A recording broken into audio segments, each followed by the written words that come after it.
নমস্কার। উপস্থিত হয়েছি শনি নক্ষত্র পরিবর্তন প্রভাব নিয়ে সংক্ষেপে একটা আলোচনা করব বলে।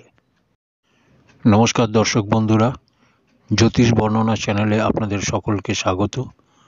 সকলের কাছে একটা অনুরোধ, ভিডিওটা ভালো লাগলে চ্যানেলটাকে সাবস্ক্রাইব করে পাশে থাকা বেল আইকনটা প্রেস করে দেবেন। শনিদেব 7 এপ্রিল 2024 বর্তমান শতভিষা নক্ষত্র, যা কুম্ভ রাশির অন্তর্গত আসে, তাকে ছেড়ে দেবগুরু বৃহস্পতির নক্ষত্র পূর্বা ভাদ্রপদে প্রবেশ করতে যাচ্ছে। বর্তমানে শনিদেব শতভিষা নক্ষত্রের চতুর্থ চরণে সঞ্চালন করছে। 7 এপ্রিল পূর্বা ভাদ্রপদ নক্ষত্রের প্রথম চরণে প্রবেশ করবে।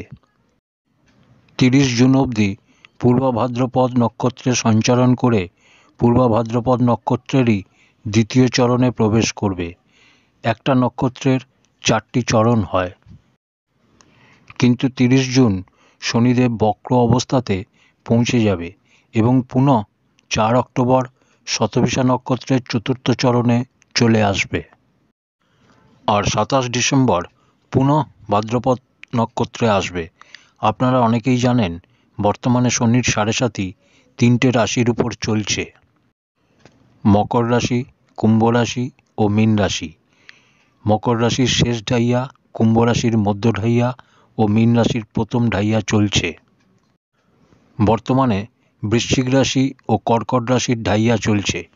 দেবগুরু বৃহস্পতির নক্ষত্রে প্রবেশের ফলে মেষ, কর্কট ও বৃশ্চিক রাশির ক্ষেত্রে অনেকটা শুভ ফল আশা করা যায়। কর্কট ও বৃশ্চিক রাশি যাদের ঢাইয়া চলছে, তারা অনেকটা রিলিফ পাবেন। মেষ রাশির ক্ষেত্রে শনিদেবের তৃতীয় দৃষ্টির ফলে যে সমস্ত কাজ দেরিতে হচ্ছিল, তার থেকে রিলিফ পাবেন। আর একটা রাশি মীন রাশির ক্ষেত্রেও অনেকটা রিলিফ পাওয়া যাবে।